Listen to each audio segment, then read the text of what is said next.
आपल्या घरी जर एखादी सर्वंट असेल कामासाठी, तर आपण 1 तारीख आली की तिचा बरोबर वेळेवर पगार करायचं सगळं आपल्या सगळ्यांच्या लक्षात असतं. घरामध्ये ओव्हरऑल सगळ्यांच्याही लक्षात असतं. पण महिन्याची 5 तारीख येऊ द्या, 10 तारीख येऊ द्या, आपल्या घरातल्या गृहिणीला कोण म्हणतं का? स्वतःहून म्हणतं का की "धर गं बाई, हे तुला तुझ्याकडचं संपलेत की काय?" उलट आपण मागू तेव्हा आपल्याकडे येत असतात. तर अशी ही फॅक्ट आहे, सगळ्यांच्याच इथे आहे. तर व्हिडिओ स्किप न करता पूर्णपणे पहा. तुम्हाला हे नक्की पटेल. पटलं तर कमेंट करायला विसरू नका. नमस्कार, ट्विन्स पॉवरमध्ये स्वागत आहे सगळ्यांचं. चला तर आज मी एका वेगळ्या विषयावर बोलणार आहे. मी एक गृहिणी आहे, तर मी आता गृहिणींच्याच विषयी बोलणार आहे. गृहिणीची व्यथा कथा मी तुमच्यासमोर आज सादर करणार आहे. सादर म्हणजे थोडक्यातच मला जे वाटतंय ते मी सांगणार आहे तुमच्याबरोबर.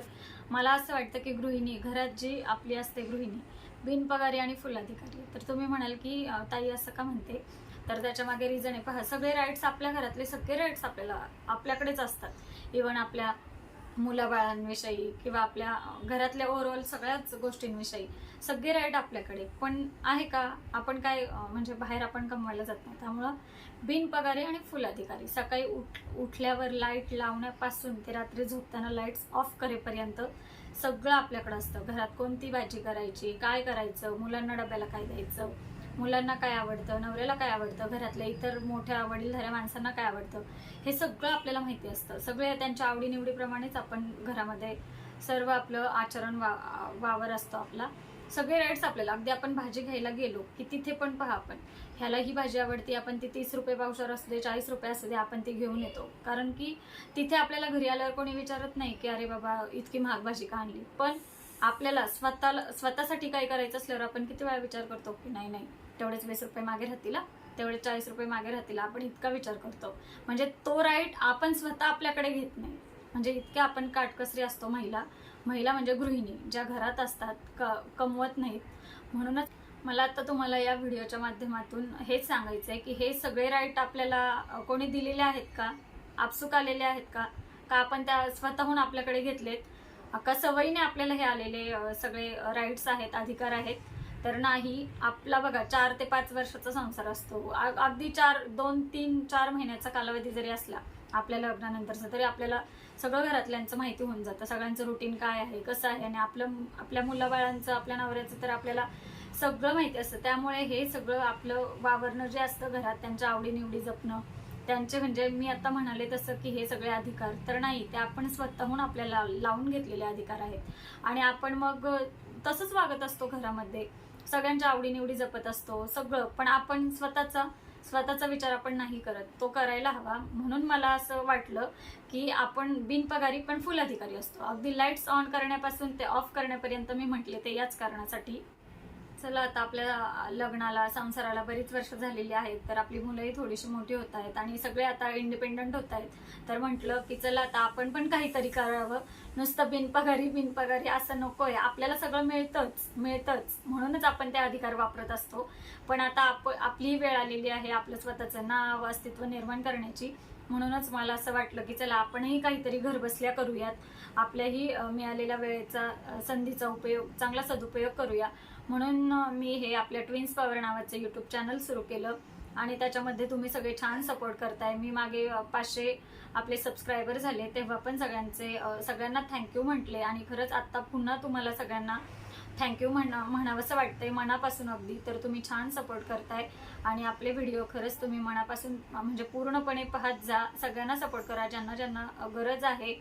म्हणजे खूप गरजेपोटी काही जण व्हिडिओ बनवत असतात, तर त्यांना तर तुम्ही सपोर्ट कराच. पण खरंच सगळ्यांना आपण एकमेकांना सपोर्ट करतच पुढे जाऊया आणि सगळ्यांच्या चॅनलला प्रोत्साहन देऊया. व्हिडिओ बनवणं ही सुद्धा, याच्यामध्ये सुद्धा खूप मेहनत असते.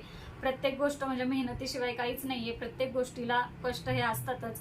व्हिडिओ बनवायचा, तो एडिट करायचा, त्याच्यामध्ये परत काहीतरी उतार चढाव असतात. सगळ्यांचं म्हणजे खूप असतं त्याच्यामध्ये. कुठलीच गोष्ट तो अपलोड करायचा, पुन्हा रेंजचा प्रॉब्लेम असतो, इंटरनेटची कनेक्टिव्हिटी, बरेच प्रॉब्लेम, लाईटीचा प्रॉब्लेम असतो, मोबाईलमध्ये तितकी क्लॅरिटी आहे की नाही, असे बरेचसे प्रश्न असतात. आणि ह्या सगळ्या अडचणींवर मात करत आपण छान पुढे जात असतो. त्यामुळे हे व्हिडिओ बनवणं सुद्धा तुम्हाला वाटते तितकं साधं सोपं नाहीये. तर आणि ज्या कोणी गृहिणी आहेत आपले हे व्हिडिओ पाहतात त्यांना सुद्धा मला आवर्जून सांगायचे की तुमच्याकडे पण कुठली ना कुठली तरी, प्रत्येकाकडे कुठली ना कुठली कला ही असतेच असते.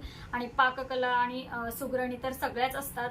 माझ्यामध्ये जे काही पॉझिटिव्ह गुण आहेत ते तुमच्यामध्येही सगळ्यांमध्ये असतील. तर तुम्ही याचा, यूट्यूबने आपल्याला हा चांगला प्लॅटफॉर्म दिलेला आहे की त्याच्यामध्ये आपण आपली कला कौशल्य सादर करू शकतो आणि ते छान इतरांपर्यंत पोहोचवू शकतो. त्यामुळे इतर देखील तुमचे व्हिडिओ पाहून इन्स्पायर होतील आणि त्यातून तुम्हाला अर्थार्जन सुद्धा प्राप्त होईल.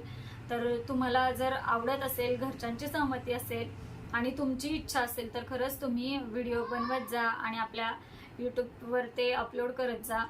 आणि खरंच आपल्यामध्ये खूप इतकी पॉझिटिव्हिटी येते, आपलं कॉन्फिडन्स वाढतो आणि घरामध्ये सुद्धा आपल्या बोलण्याची तर आपल्याकडे प्रत्येकाकडे ही कला असतेच असते. महिलांकडे तर विशेष करून खूपच चांगली असते. आपण आता पहा, मुलांची शाळा, घर आणि सगळं, अगदी येणारे जाणारे पाहुणे, सगळ्यांच्या छान पाहुणचार, म्हणजे समाजात आपण वावरत असताना प्रत्येक गोष्टीचं गांभीर्य ठेवून वागत असतो. त्यामुळं कुठे आणि कसं आचरण करायचं, कुठे काय बोलायचं, हे सगळं कलाकौशल्य आपल्याकडे असतं. त्यामुळे याचा आपण नक्कीच चांगला या प्लॅटफॉर्मवरती वापर करू शकतो आणि पुढे जाऊ शकतो.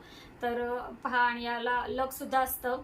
काहींचा चॅनल अगदी 1-2 महिन्यातच मॉनिटाईज सुद्धा होतो, काहींना बरेच दिवस लागतात. पण आपण प्रत्येक गोष्टीत पेशन्स ठेवायचे आहेत आणि पेशन्स असले की आपल्याला काय हवं ते आपण अचीव्ह करू शकतो.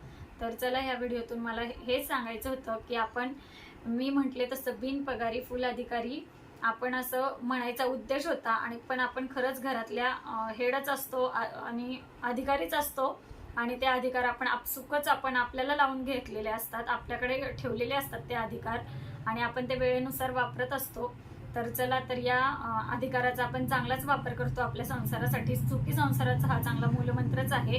अधिकार आपल्याकडे ठेवून घरातल्यांच्या मनाप्रमाणे वागायचं असतं आणि तसंच आपण करत असतो. हे खूप चांगलं आहे. आणि बिनपगारी असं कोणीच नसतं.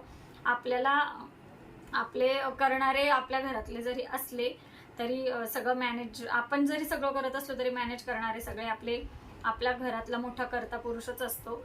तर चला, व्हिडिओ मार्फत एवढंच बोलायचं होतं. आता मी सगळ्यांची तुमची रजा घेते. व्हिडिओ आवडल्यास आपल्या चॅनलला लाईक, शेअर आणि सबस्क्राईब करायला विसरू नका. Bye bye, take care everyone.